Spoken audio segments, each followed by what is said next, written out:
At noon, we got number 9 Vanderbilt is 7-1. Travel number 20 Texas is 6-2. Texas favored by 3 points on ABC. And with the SEC bias, I absolutely thought this is where College Game Day was going to end up going. Thank God I went to a Big 12 school. I think we're going to get 2 Big 12 games in a row because, oh my God, BYU, Texas Tech next week should be massive playoff implications.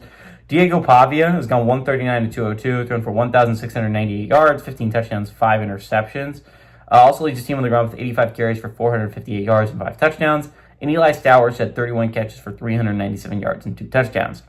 Arch Manning has gone 143-235, thrown for 1,795 yards, 15 touchdowns, 6 interceptions. Quintrevion Wisner has had 70 carries for 263 yards and 2 touchdowns. And Ryan Wingo's had 29 catches for 504 yards and 4 touchdowns.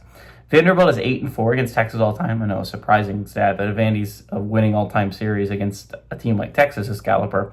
But last game did go to Texas last year. The last time Texas was able to win at home was in 1927. Again, it's been a hot second. These teams have played since before 2024. Vanderbilt is 4-2 in one-possession games against the Longhorns. Clark Leah is 0-1 against the Longhorns during his tenure as Vanderbilt, though. And Sark is 1-0 against the Commodores. Again, massive game for both teams. So we talk about playoff implications. Right now, Vandy would be in my college football playoffs. They'd be sitting at about my 10 seed. Resume-wise, I think they have a resume worthy of the 10 seed in college football. So I think, honestly, Vandy right now, if they win out, are putting themselves in an excellent spot to be a college football playoff team. I think that's an obvious thing to say, but I think they can jump up that resume-wise. Again, one loss to Alabama is not the most soul-crushing resume loss you could have, right? So again, Vanderbilt's sitting in a spot where I kind of like them moving forward. Texas is in a spot where right now the resume is just not all that good. Outside of that neutral field win over Oklahoma, their best other win is a road win over Mississippi State. And they have a pretty bad loss on their resume and a road loss to Florida. Now again, that's kind of evened out by the fact that the road loss to Ohio State barely counts as a loss. It counts as half a loss, right? While the Florida loss counts as 4, so it kind of averages out to be about fine. But that loss to Florida could age a lot worse, and who knows if that win against Oklahoma gets better. They haven't been doing that great. Again, Texas needs to win out to give themselves a shot. I think if they win out, they're going to have the resume probably likely. Right now, they're sitting at 10 adjusted wins, which is really bad if you look at it. That's ranking into the I think barely 25 to 30 range of large resumes in college football. But if you can get a home win over Vanderbilt, a road win over Georgia, and a home win over Texas A&M, that's just going to do such insane things to your resume that it probably can skyrocket you up into the top 12.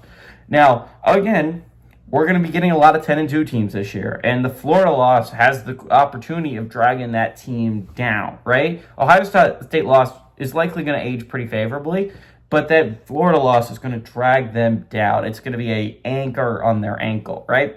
So I think this game's really interesting. This is a must-win game for Texas. This is kind of if a Vanderbilt wins this game, they feel like a lock for the college football playoffs. Now, again, Auburn is not a team to overlook despite their record. They have played really solidly in all of their losses. And again, Tennessee is not a team to overlook. You're going on the road to Tennessee. So if Vandy wins this game, though, they feel like this is going to be definitely a college football playoff team. Texas needs this one to keep their playoff hopes alive. The big question is Arch Manning play in this one.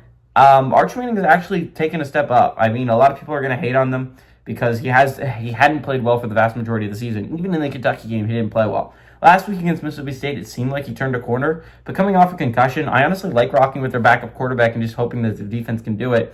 Because Missouri's defense almost did it against Vandy last week if their starting quarterback didn't have a season-ending injury. I like the Longhorns to win here. I think they keep their season alive, and they think they throw a little bit of a wrench into this college football playoff picture. Give me the Longhorns to win and the Longhorns to cover.